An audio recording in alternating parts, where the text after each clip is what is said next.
आईला 2 लेकरं आहेत. जगाच्या मालकाचा नियमच आहे, 2 असली की एक शहाणं असतं, एक येडं असतं. शहाणं खा म्हणलं की खातं, शाळेत जा म्हणलं की जातं, बस म्हणलं की बसतं, नको गोंधळ करू म्हणलं की करत नाही. पण दुसरं अगदी उलट असतं, माणूस आल्यावर मुद्दाम करतो. त्याला माहिती आहे पाहुण्यात आई काहीच करू शकत नाही. काय करून करून करणार आहे, निस्ती दात खाईन, करते काय. माणूस गेल्यावर 4 झपके का खाणं होईना, पण माणसात चान्स मारून घेत होते. मग आई शांत करणाने सांगा, काळजी कोणाची वाटते ग? येड्याची. माझ्या आईचं बी तसंच आहे. माझी नाही, सगळ्यांचीच महाराज. जी पंढरीची मालकी नाही ना, तिचंही तसंच आहे, तिचं हृदयही तसंच आहे. कदाचित नाही पांडुरंगाने ऐकलं तर ती मालकीन ऐकते. दोन्ही एकच आहे, स्वरूप एकच आहे. मी सुरुवातीपासून सांगते, हा अवतार आहे. लक्ष्मी काय, विठ्ठल काय, कृष्ण काय, राम काय. 7वा अवतार आहे रामदेवाचा, 6वा कृष्ण. विनंती आहे, तुम्ही आहे ना विनाकारण असं गोंधळात पडू नका. खूप सोपं आणि साधं आहे. नामसंकीर्तन साधन पय, जळतील पापे. त्याला बसता यावं बास, बाकी काहीच नकोय मला देवा. हे तर्क वितर्क नकोच आहेत. पण आमची अवस्था कशी आहे माहिती आहे, एक माणूस एका महाराजाकडे गेला म्हणला वर्षात लेकरू झालं पाहिजे. खरं तर हाच विनोद आहे, पण मरू द्या. महाराज म्हणला हरकत नाही, नारळ घे, तुला वर्षात होईल. ह्या वर्षाने भागारी आला म्हणला भामटाय तू, वर्ष झालं लेकरू नाही. महाराज म्हणला नारळ दुसरा घे, पण माणसात बोंबलू नको, झालं नाही. दुसरा दिला, हा 2 वर्षाने आला म्हणला पक्का भामटाय तू. 2दा नारळ घेतला, एकदा लेकरू नाही. महाराज म्हणले आजपर्यंत माझा नारळ फसला नाही, तुझ्या बाबतीत 2दा फसला, तुझंच काहीतरी चुकतंय. अचानक महाराजाला आठवलं. महाराज म्हणले खरे, जेवढी माणसं माझ्याकडे लेकरू मागायला आली सगळी बायको घेऊन आली.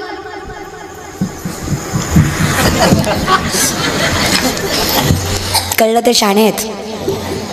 तो 2दाही एकटाच आला. तुझी बायको कुठे आहे? ते म्हणलं लग्न नाही झालं.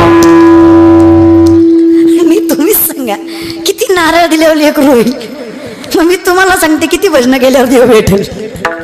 अर्थात आहे ना, भावे विन भक्ती, भक्ती विन बळी विन शक्ती पुरू नये. भावे विना देव नकळे निसंदेह, गुरुविना अनुभव कैसा कळे.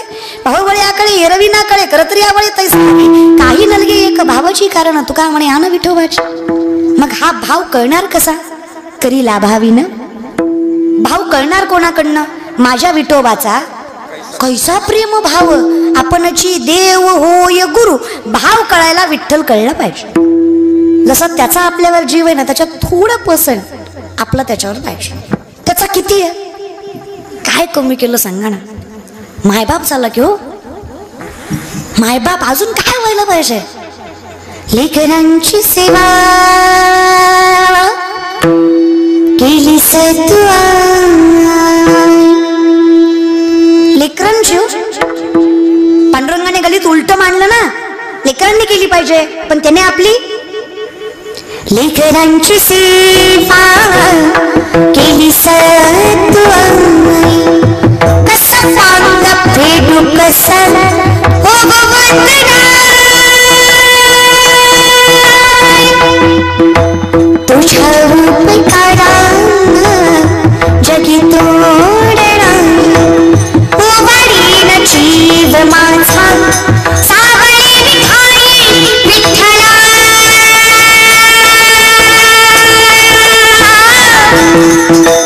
माय बापा जन्मभरी सेवा तुझ्या बाबुलांची. जन्मभरी सेवा तुझ्या बाबुलांची.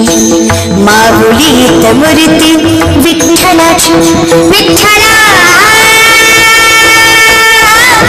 माय बापा विठू माऊली तू माऊली जगाची. विठू माऊली तू माऊली जगाची. माऊलीत मूर्ती विठ्ठलाची. माऊलीत मूर्ती माऊलीत मूर्ती माऊलीत मूर्ती विठ्ठलाची. भजन होती जुनी दादा, काय गोड असायचं ना. फिरत्या चालकाव वरती देशी मातीला आकार विठ्ठला. तू वेडा कुंभार विठ्ठला. तू वेडा